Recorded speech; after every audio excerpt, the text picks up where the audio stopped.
15 minutes में chemical reactions and equations की पूरी रिवीजन। Let's start. तो सबसे पहले बात करेंगे chemical change and physical change के बारे में। केमिकल चेंज में नया सब्सटेंस बनता है एंड केमिकल प्रॉपर्टीज में चेंज आता है, जबकि फिजिकल चेंज में कोई भी नया सब्सटेंस नहीं बनता एंड फिजिकल प्रॉपर्टीज में ही चेंज आता है। केमिकल चेंज का एग्जांपल है rusting of iron, cooking of food, जब आयरन पर जंग लग जाता है, जब हम खाना पकाते हैं, तो ये सारी केमिकल चेंजेस के एग्जांपल हैं, बिकॉज इसमें नया सब्सटेंस बन रहा है एंड केमिकल प्रॉपर्टीज में चेंज आ रहा है। केमिकल प्रॉपर्टीज जैसे कि जो एटम्स हैं वो कैसे अरेंज्ड हैं, ठीक है, एटम्स का क्या स्ट्रक्चर है, तो ये केमिकल प्रॉपर्टीज में आ जाता है, जिससे किसी भी सब्सटेंस का केमिकल नेचर डिफाइन होता है, ठीक है। तो जब केमिकल प्रॉपर्टीज में चेंज आ रहा है तो वो केमिकल चेंज है, जैसे for example cooking of food, rusting of iron.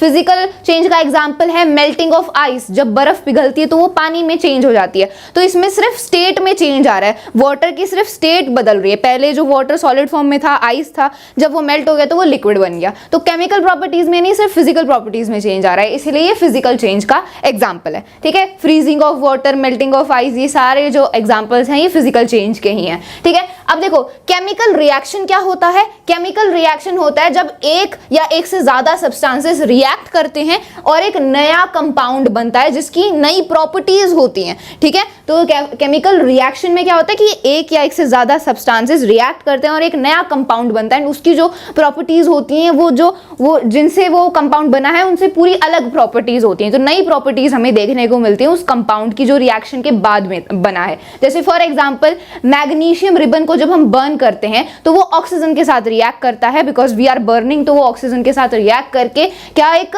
Magnesium oxide बनाता है एंड वो एक व्हाइट पाउडर होता है। मैग्नीशियम रिबन को जब हम बर्न करते हैं तो वो व्हाइट डेजलिंग फ्लेम के साथ बर्न करता है एंड मैग्नीशियम ऑक्साइड बनता है जो कि एक व्हाइट पाउडर होता है, ठीक है। तो ये आपका केमिकल रिएक्शन है, ठीक है। अब हमें पता कैसे चलेगा कि केमिकल रिएक्शन हुआ है या नहीं, तो ये सारी ऑब्जर्वेशंस हैं जिनसे हमें पता चलता है कि केमिकल रिएक्शन हुआ है। So change in state, colour और टेम्परेचर। अगर जो हमारे रिएक्टेंट्स हैं जो रिएक्ट कर रहे हैं केमिकल रिएक्शन में, अगर उन रिएक्टेंट्स के स्टेट में चेंज आया, वो सॉलिड से लिक्विड, लिक्विड से गैस, अगर स्टेट में चेंज आया है तो, या फिर कलर में चेंज आया है, या टेम्परेचर बढ़ा है या घटा है, तो इससे हमें पता चल जाएगा कि केमिकल रिएक्शन हुआ है। या फिर एवोल्यूशन ऑफ गैस, कोई गैस प्रोड्यूस हुई है रिएक्शन के बाद, तो उससे भी हमें पता चल जाएगा कि केमिकल रिएक्शन हुआ है। या फिर फॉर्मेशन ऑफ प्रेसिपिटेट, अगर प्रेसिपिटेट बना है तब भी हम बोल सकते हैं कि केमिकल रिएक्शन हुआ है। प्रेसिपिटेट क्या होता है? ये एक इनसॉल्युबल सब्सटेंस होता है जो कि डिसॉल्व नहीं होता, ठीक है। आगे इसके बारे में हम और अच्छे से पढ़ेंगे। तो ये ऑब्जर्वेशंस हैं जिससे हमें पता चलता है केमिकल रिएक्शन के बारे में।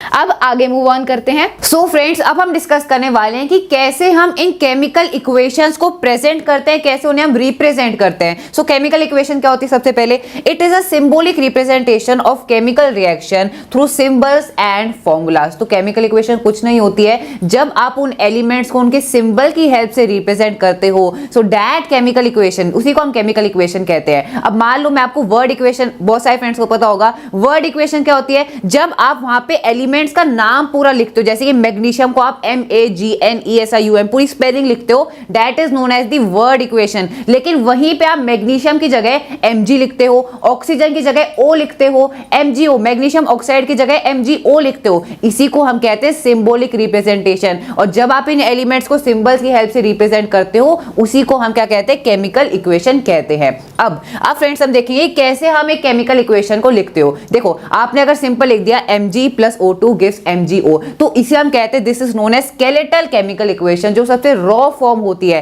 केमिकल इक्वेशन की। लेकिन वो करेक्ट फॉर्म नहीं है, उसे आपको बैलेंस करने की जरूरत है, that is the unbalanced chemical equation. अब आप मेरे से पूछोगे कि बैलेंस करने की जरूरत क्या है, हम अनबैलेंस भी तो छोड़ सकते हैं, लेकिन मैं आपको इसकी इंपॉर्टेंस समझाता हूं। Balancing chemical equation, number of atoms in each element should be equal on both side, यानी कि एक तो आपकी होती है रिएक्टेंट साइड, यानी कि जो रिएक्ट करते हैं, and they give the product, जैसे कि Mg और O2 क्या है? दीज आर दी रिएक्टेंट्स, एंड ये रिएक्ट करके MgO मैग्नीशियम ऑक्साइड बना रहे, दैट इज दी प्रोडक्ट। अब यहाँ पे रिएक्टेंट और प्रोडक्ट साइड जो मास है वो इक्वल होना चाहिए। क्यों होना चाहिए? According to the law of conservation of mass. Law of conservation of mass क्या कहता है? That mass can neither be created nor be destroyed in a system of equation, यानी कि यहाँ पे जितना मास पहले रिएक्टेंट साइड में, उतना ही मास रिएक्शन होने के बाद प्रोडक्ट साइड में भी होगा।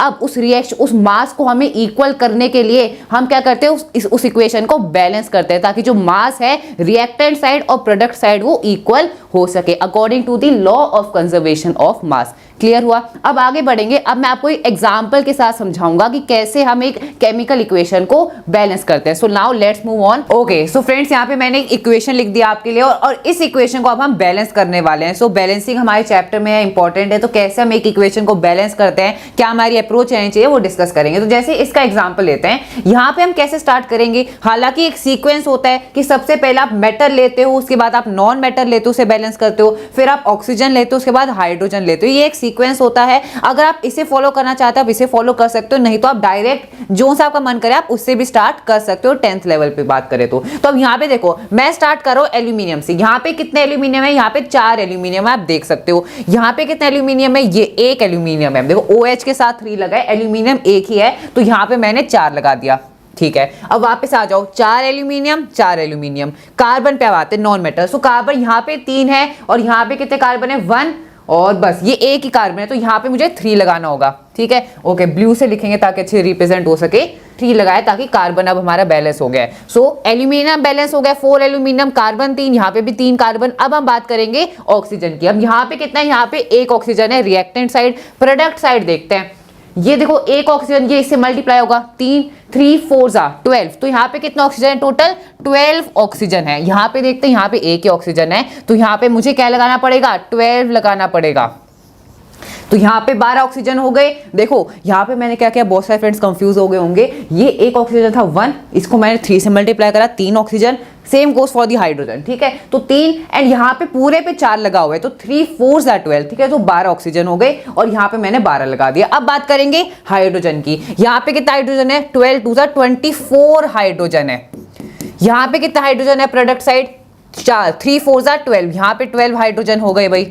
और यहाँ पे देखते हैं कितना हाइड्रोजन है, 1 3 3 3 4 12, यहाँ पे भी 12 हाइड्रोजन है। सो 12 हाइड्रोजन प्लस 12 हाइड्रोजन कितना हो गया, 24 हाइड्रोजन है। आपके प्रोडक्ट साइड और रिएक्टेंट साइड भी 24 हाइड्रोजन है। This means our chemical equation is finally balance. तो आप इसे देख सकते हो, this is completely balanced chemical equation. अब एक केमिकल इक्वेशन मैं आपको होमवर्क देने वाला हूं और उसका आप आंसर नीचे कमेंट बॉक्स में करोगे। ओके, सो फ्रेंड्स यहाँ पे मैंने एक इक्वेशन लिख दी, इस केमिकल इक्वेशन को बैलेंस करो और इसका आंसर मुझे नीचे कमेंट बॉक्स में बताओ। ओके, आगे बढ़ते हैं to the next topic. Okay, so अब हम टाइप्स ऑफ रिएक्शंस के बारे में बात करेंगे। मेनली 5 टाइप्स के रिएक्शन होते हैं, combination, decomposition, displacement, double displacement and redox reaction. Combination reaction में 2 एलिमेंट्स या फिर कंपाउंड्स कंबाइन करके एक सिंगल नया कंपाउंड बना देते हैं। वो कंबाइन होते हैं, नाम से हमें पता चल रहा है कॉम्बिनेशन हो रहा है यहाँ पर 2 एलिमेंट्स या फिर कंपाउंड्स का, एंड वो एक सिंगल नया कंपाउंड बना देते हैं।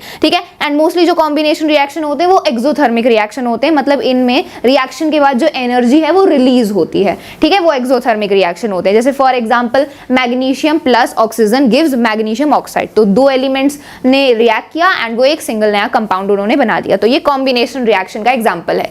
डीकंपोजिशन रिएक्शन में क्या होता है, एक कंपाउंड एनर्जी लेता है, एनर्जी की रिक्वायरमेंट होती है उसे, एंड फिर वो कंपाउंड ब्रेक डाउन हो जाता है 2 या फिर 2 से ज्यादा एलिमेंट्स में। एक सिंगल कंपाउंड होता है, उसको एनर्जी प्रोवाइड की जाती है, वो एनर्जी लेता है एंड देन वो ब्रेक डाउन हो जाता है, डीकंपोज हो जाता है 2 या फिर 2 से ज्यादा एलिमेंट्स में। ठीक है, जैसे फॉर एग्जांपल जब वाटर में से H2O में से हम इलेक्ट्रिसिटी पास करते हैं तो वो हाइड्रोजन एंड ऑक्सीजन में ब्रेक डाउन हो जाता है। तो ये हमारा डीकंपोजिशन रिएक्शन है। अब देखो जो एनर्जी हम प्रोवाइड कर रहे हैं वो इलेक्ट्रिसिटी की फॉर्म में हो सकती है, हीट की फॉर्म में हो सकती है, सनलाइट की फॉर्म में हो सकती है। अगर एनर्जी हीट की फॉर्म में हम प्रोवाइड कर रहे हैं तो वो थर्मल डीकंपोजिशन है। अगर हम इलेक्ट्रिसिटी की फॉर्म में एनर्जी प्रोवाइड कर रहे हैं, डीकंपोजिशन हो रहा है, तो वो इलेक्ट्रोलाइटिक डीकंपोजिशन रिएक्शन है। एंड अगर सनलाइट की वजह से डीकंपोजिशन हो रहा है तो वो फोटोकेमिकल डीकंपोजिशन रिएक्शन है। ठीक है, जैसे यहाँ पर मैंने आपको एग्जांपल दिया वाटर का, उसमें से हम इलेक्ट्रिसिटी पास करने पर वो ब्रेक डाउन हो जाता है हाइड्रोजन एंड ऑक्सीजन में। ठीक है, एंड मोस्टली जो डीकंपोजिशन रिएक्शन होते हैं वो एंडोथर्मिक रिएक्शन होते हैं, बिकॉज इनमें हम एनर्जी प्रोवाइड कर रहे हैं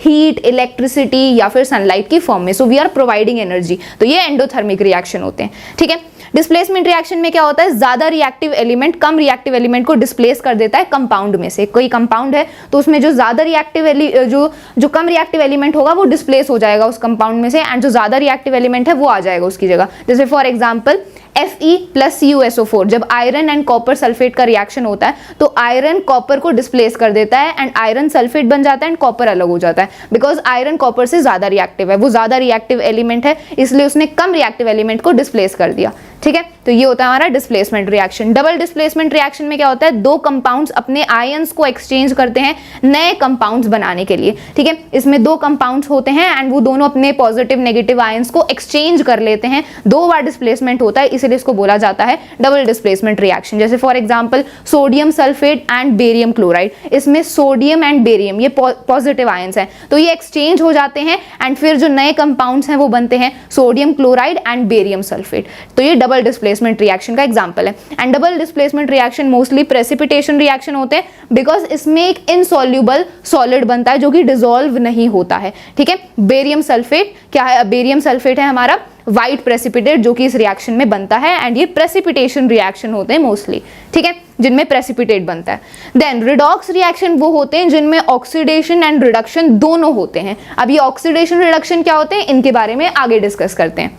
सो फ्रेंड्स, अब बात करते हैं रिडॉक्स रिएक्शंस की। सो रिडॉक्स रिएक्शंस क्या होते हैं, इसको जानने से पहले हम जानेंगे कि ऑक्सीडेशन रिएक्शन और रिडक्शन रिएक्शन क्या होता है। तो देखो, एक ऑक्सीडेशन रिएक्शन क्या होता है, जिसमें सिर्फ ऑक्सीडेशन हो रहा होता है, यानी कि gain of oxygen atom. Oxidation इस वर्ड का क्या मतलब होता है, ऑक्सीजन एटम का गेन होना या फिर हाइड्रोजन के एटम का लॉस होना। ऑक्सीडेशन यानी कि ऑक्सीजन ऐड हो रहा है और या फिर हाइड्रोजन लूज हो रहा है, इन दोनों में ही क्या होगा, ऑक्सीडेशन होगा। अब बात करते हैं रिडक्शन की।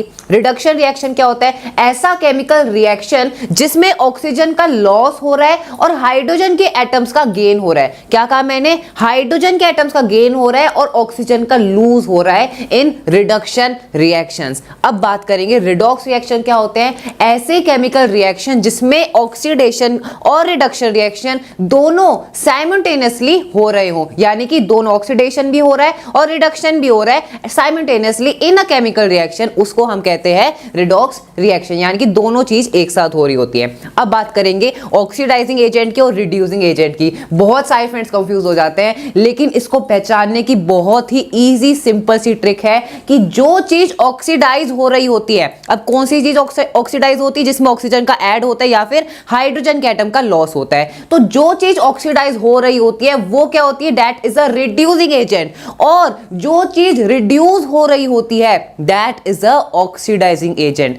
ये जो बात मैंने अभी बोली इसको रिपीट करके वापस देख लो, बहुत इंपॉर्टेंट बात है। जो चीज ऑक्सीडाइज होती है वो रिड्यूसिंग एजेंट होता है, जो चीज रिड्यूस होती है वो ऑक्सीडाइजिंग एजेंट होता है। ठीक है, अब ऑक्सीडाइजिंग एजेंट क्या होता है, ऐसा सब्सटेंस विच गिव्स ऑक्सीजन, यानी कि वो अपने ऑक्सीजन को दान में दे देता है और वो खुद रिड्यूस हो जाता है, that is a oxidizing agent. ठीक है, रिड्यूसिंग एजेंट क्या होता है, सब्सटेंस विच गिव हाइड्रोजन और गेन ऑक्सीजन और दैट विच ऑक्सीडाइज इटसेल्फ, यानी कि वो खुद का भला करता है, वो खुद ऑक्सीजन गेन कर लेता है और किसी दूसरे कंपाउंड को रिड्यूस कर देता है, उसे हम कहते हैं रिड्यूसिंग एजेंट। ठीक है, अगर आपको इसमें कंफ्यूजन होता है तो सिंपल ट्रिक लगाओ, जो चीज ऑक्सीडाइज हो रही है आपको वो पहचानना पड़ेगा, कौन सी चीज ऑक्सीडाइज हो रही है, कौन सी रिड्यूस हो रही है, और जो चीज ऑक्सीडाइज होती है वो ही रिड्यूसिंग एजेंट होता है, जो रिड्यूस होती है that is a oxidizing agent. ठीक है, अब यहाँ पे आप स्क्रीन में एक एग्जांपल देख सकते हो। इस केमिकल रिएक्शन में हम देख सकते हैं कि manganese oxide plus hydrochloric acid gives manganese chloride plus water plus H2O plus Cl2, यानी कि क्लोरीन।